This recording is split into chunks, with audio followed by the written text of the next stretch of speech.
Olá, irmãos, a paz do Senhor Jesus. Irmãos, eu vou dar continuidade aos vídeos que eu tinha combinado com vocês. No vídeo passado eu contei um sonho que falava sobre anjos, sobre o reino de Deus. E eu falei que eu ia contar mais alguns sonhos que tinham a ver com o assunto, né? Vocês se lembram que no sonho anterior, se você não assistiu esse vídeo, vou colocar abaixo para vocês verem, assistam para poder entender, tá? Então assim, vocês se lembram que no sonho anterior eu estava num lugar subterrâneo em que eu era perseguida e depois eu saía numa cidade dourada, no reino de Deus, onde eu encontrei meu Pai Celestial. Então assim, esse sonho que eu vou falar, ele explica a mesma ideia, só que de uma maneira diferente. E foi assim, gente. Eu sonhei que eu tava numa casa. Era como uma casa abandonada, ela era muito suja, muito poeirenta, muito feia. E eu e mais duas crianças. No caso, eu era criança também, tá, irmãos? Eu tinha, sei lá, uns 10 anos, era uma criança um pouquinho maior. Tinha uma outra criança de uns 6, 7 anos e uma bem pequenininha. Sei lá, uns 3 aninhos devia ter, mais ou menos, gente. Então eu tava ali naquela casa com aquelas crianças e eu sabia que nós éramos oprimidos por um sujeito, por um homem que aparecia lá de vez em quando. E sabe aqueles casos em que você tem homens que pegam as crianças pra usar, pra pedir dinheiro no farol, sabe? Assim, que se aproveita das crianças pra esse tipo de coisa. Era um negócio mais ou menos assim, então ele se aproveitava da gente. E tinha dia que ele tava enfurecido e ele batia na gente e às vezes machucava muito. E a gente ficava ali só aguentando, né? Até que um dia... Ah, sim, esqueci de dizer. A casa, ela era um sobrado, ela tinha um segundo andar. E tinha no meio, era como se fosse um mezanino e tinha uma parte que era um vão central, assim. Eu lembro que nós estávamos na casa quando o homem chegou. Eu acredito que representa Satanás, tá, irmão? Ele chegou com um pau muito grande na mão e eu percebi aquele dia que ele ia acabar matando a gente. Ou matando ou machucando muito. E aí, irmãos, a minha preocupação era com as crianças menores, principalmente a menorzinha, porque eu pensei, eu sou grande, eu consigo aguentar, mas a pequena vai acabar morrendo, a criança pequena não vai suportar. Creio eu, irmãos, que isso representa muitas vezes os nossos irmãozinhos na fé, né? Aqueles pequenininhos que às vezes são recém-convertidos e às vezes não têm estrutura para poder aguentar os ataques de Satanás. Acredito eu que seja isso. Também pode representar os nossos familiares, os nossos filhos, aqueles a quem a gente tem amor, que a gente quer proteger. Creio eu, tá, irmãos? E aí, quando aquele homem chegou, eu lembro que num anseio de proteger as crianças, eu disse pra ele assim, tá, bate em mim, mas não bate nelas. E ele falou, tá bom, só que eu sabia que não era verdade, eu sabia que ele ia me trair, que ele ia me espancar e depois ia bater nas crianças. E aí, naquele momento, eu tive um lapso, assim, de sabedoria, e o cara, nós estávamos no segundo andar, né, no primeiro, no caso. E ele tava perto do parapeito. E eu lembro que do nada me deu um reflexo, eu empurrei ele. E quando eu empurrei, ele se espatifou lá embaixo. Eu lembro que nessa hora, eu agarrei as duas crianças, uma em cada braço, e eu saí correndo da casa. Porque eu sabia que ele não ia ficar caído lá muito tempo, que ele ia acabar voltando. E eu saí pra fora da casa desesperada, correndo sem olhar pra trás. Eu sabia que ele vinha atrás de mim, mas eu sabia que se eu olhasse pra trás, eu ia perder muito tempo, né? Parece um pouco a história da esposa de Ló, né? Então, quando eu saí pra fora de casa, irmãos, eu vi que o lugar era um grande campo de trigo. Um trigo bem douradinho, assim, sabe? Quando já tá próximo da colheita. Isso mesmo. Então, eu peguei as crianças e eu saí correndo e eu fui abrindo uma trilha no meio do campo de trigo. E eu sabia para onde eu estava indo. É engraçado, porque muitas vezes em sonhos, durante anos, eu sonhei que eu corria para um determinado lugar onde havia um grande portão dourado. Muitos sonhos eu sonho com isso. Aliás, acho que eu já contei aqui no canal um sonho que tinha uma história de um portão dourado. E eu saio correndo em direção a esse portão com as crianças, e eu meio que senti assim a respiração dele atrás de mim, sabe, irmãos? E assim, como ele tava me perseguindo, agora se ele me pegasse, ele ia nos matar. Quando eu cheguei no portão, era um portão todo dourado e ele era todo vazado, então eu conseguia ver o que tinha dentro. E dentro, irmãos, tinha um jardim muito bonito. Pensa naqueles jardim inglês, assim, com aquela grama perfeita, com fonte, sabe? E tinha na porta uns guardas, uns vigias, que acredito eu que sejam anjos. Eu não prestei muita atenção neles, mas acredito que fossem anjos. E quando eu cheguei no portão, eu comecei a chacoalhar. Eu falei assim, abre, abre, abre que eu quero entrar. E não sei porquê, por alguma razão, eu achei que eles não queriam abrir. E eu comecei a gritar, eu já cheguei gritando e chacoalhando. Mas eles abriram instantaneamente, eu caí pra dentro, saí capotando pra dentro. De tão rápido que o portão foi aberto. Nesse momento, eu não me lembro mais das crianças pequenas. Creio eu que pegaram, né? Quando eu me vi dentro do jardim, irmãos, jardim vocês sabem que tem um significado profundo, bíblico, né? Adão e Eva foram tirados do jardim e agora, através de Cristo, nós voltamos para esse jardim. Então, irmãos, eu lembro que no meio do jardim tinha um trono, bem no meio. Tinha um trono grande e tinha alguns tronos menores. Eu não vi as pessoas que estavam em volta, mas bem nesse trono grande, quando eu bato o olho, eu olho e eu vejo o meu próprio pai. Você já sabe, né? Não precisa explicar. Que meu pai sempre representa Deus.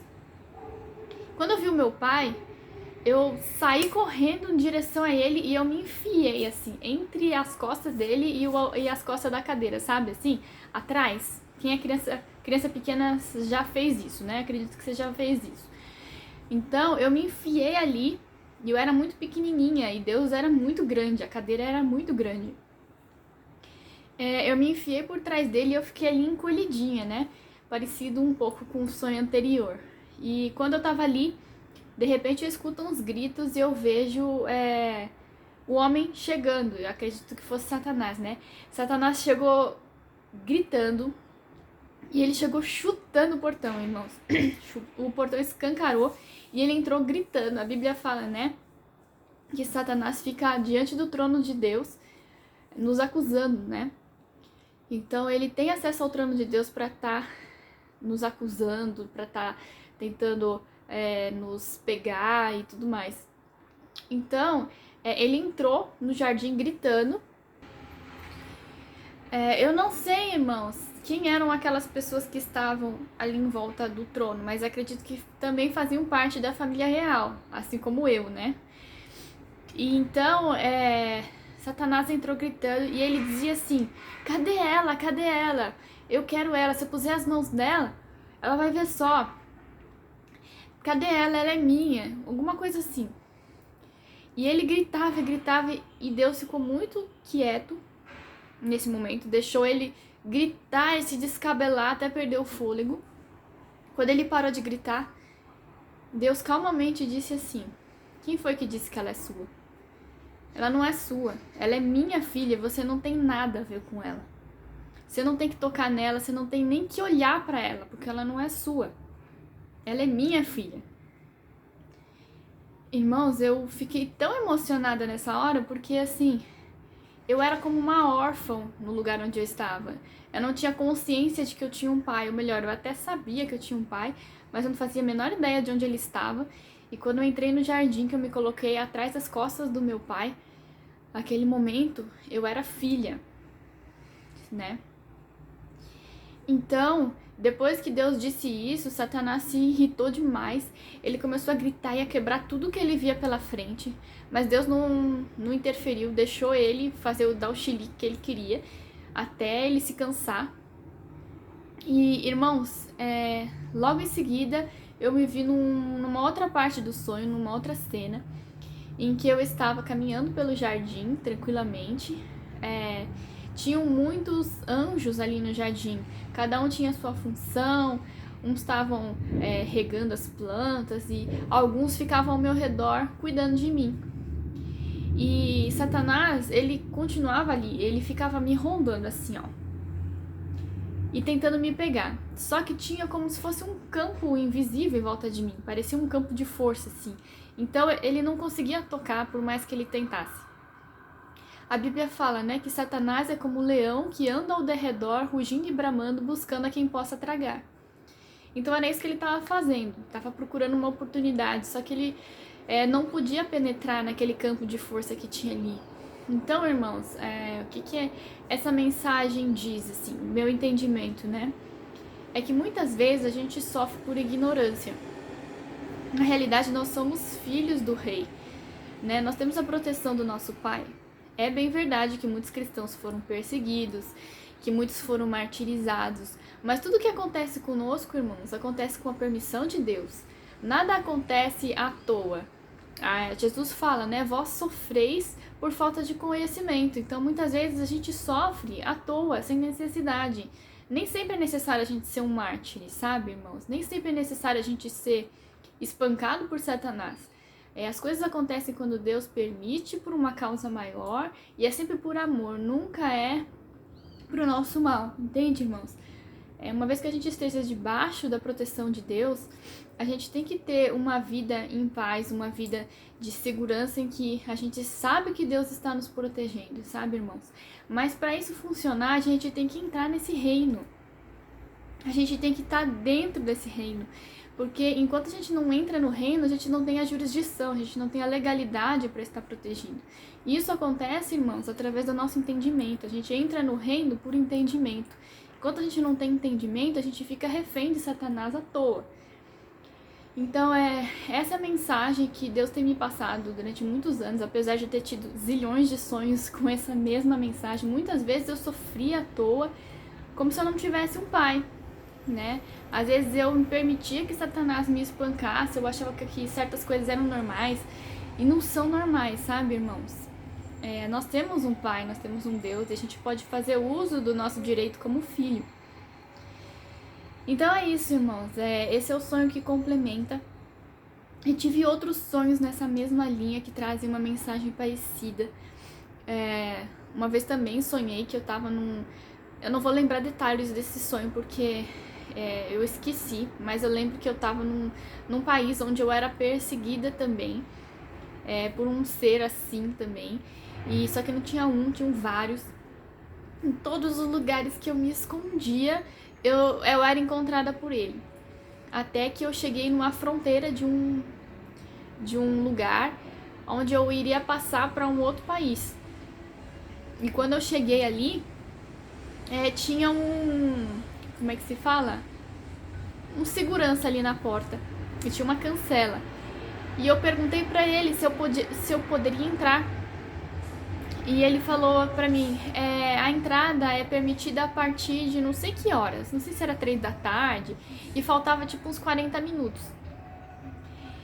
E eu fiquei ali na fronteira, né, daquele país, esperando dar o horário, e eu sabia que o meu perseguidor tava vindo.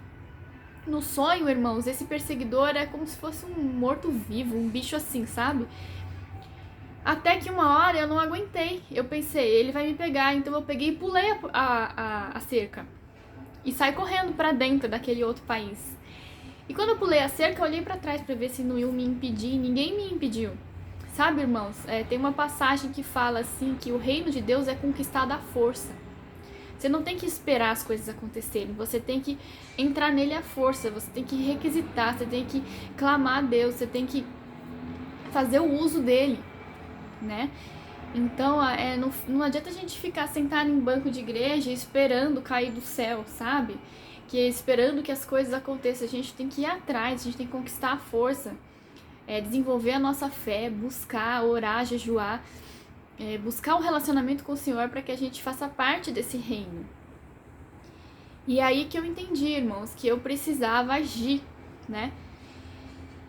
E depois que eu entrei ali, o lugar era um lugar maravilhoso, irmãos. A sensação de paz que tinha Era incrível, era uma leveza que trazia aquele lugar e tinha um cheiro de terra molhada, não sei explicar, sabe? E eu via muitas pessoas caminhando pra lá e pra cá. Eu lembro que eu queria ir além e eu atravessei um monte que tinha, porque eu queria chegar na linha do horizonte, porque eu sabia que atrás das montanhas tinha a linha do horizonte. E eu queria ver o que tinha lá, né? O ser humano, ele tem esse anseio por ver o além, né? Pra você chegar ao limite, igual o sonho anterior que eu queria chegar, no limite do que eu poderia chegar, né? E eu fui atravessando essas montanhas até que eu cheguei num lugar onde já não era mais uma montanha, mas tinha uma parede de água, como se fosse assim a chegada do mar, e tinha uma parede de água, um paredão de água assim. Só que não era água do mar, tá, irmãos? Era uma água cristalina, transparente. E eu fiquei olhando e eu vi que algumas pessoas mergulhavam naquela água e passavam pro outro lado. E eu fiquei olhando assim e me deu vontade de experimentar, pra ver o que teria do outro lado, né? Só que me deu medo, porque eu pensei, a cortina de água, né, a coluna de água, ela era muito funda, ela era muito grossa, e eu pensei, vai que eu me afogo no caminho, né? Às vezes a gente tem medo, irmãos, de ousar no espírito, né? De ter ousadia e de trazer o novo de Deus. Você fica com medo, você fala, e se eu me afogo no meio do caminho? E se eu tento algo novo e eu fracasso, né? E se eu passo vergonha? Se eu vou lá entregar uma palavra para alguém e de repente não dá certo, né? A gente tem medo de viver o novo, né? A gente tem medo de se decepcionar, a gente tem medo de acontecer alguma coisa, de se frustrar, porque na verdade é o desconhecido, né? Deus nos leva para andar sobre as águas e a gente tem que caminhar por fé, a gente tem medo de afundar. Como aconteceu com Pedro, só que o Senhor o socorreu, então a gente acaba se esquecendo dessa parte, né? Então, irmãos, eu fiquei ali, eu pensei, não vou, mas aí no final eu falei, acho que eu vou. E eu me mergulhei. A minha ideia era passar pro outro lado. Eu achei que era isso que ia acontecer. Mas quando eu me joguei dentro daquela água, irmãos, eu fui tomada pela presença do Espírito Santo tão forte que eu perdi as minhas forças. Eu fiquei assim, mole, totalmente entregue. E é engraçado, porque eu achei que eu ia sufocar por falta de ar, mas não. Eu não parei de respirar, eu ainda sentia muito oxigênio. Só que eu flutuava naquela água e pela primeira vez eu não me importei com mais nada, eu simplesmente me deixei levar, né? A Bíblia fala, né, que o espírito é como um vento, né? Que você não sabe para onde vai nem para onde vem. É a mesma ideia aí do rio ou da água que deixa fluir. Então muitas vezes a gente tem que mergulhar nele, se entregar e deixar que ele nos guie, que ele nos leve. E isso é muito difícil, irmãos, porque a gente quer ter um lugar firme para você se segurar, você quer saber para onde você vai, né? É difícil confiar no Espírito e se entregar a Ele, deixar que Ele nos guie, deixar que Ele nos conduza para qualquer lugar. É muito forte isso, né? Você fala, ai, o que o Espírito Santo vai fazer hoje? O que será que ele vai inventar hoje? Será que eu vou passar por alguma situação que eu vou ficar com medo, que eu vou ter vergonha? Mas é questão de confiança, irmãos. Não tem esse negócio de molhar só o pezinho, sabe? Ou você mergulhar um pouquinho, mas você ainda tem a segurança. Não existe isso, irmãos. É 880. Ou você se entrega ou você não se entrega, entende? Então é assim que funciona. É um pouco difícil, mas se você tomar coragem, você vai viver algo novo que você nunca viveu, irmãos. Eu tô aprendendo isso também. Eu também tenho meus medos, às vezes eu sinto alguma instrução de Deus e eu tenho medo de falhar, tenho medo de errar, todo mundo tem, né? Mas é interessante a gente confiar em Deus e ir dando passos de fé, mesmo que você tropece, mesmo que você afunde, não se esqueça que o Senhor virá te resgatar, como aconteceu com Pedro. Na hora que ele duvidou, ele começou a afundar ali, mas ele não morreu afogado, né, irmãos? Então é isso que a gente tem que ter em mente. E é isso, irmãos. Espero que a palavra edifique vocês e tenham um bom dia. Até o próximo vídeo.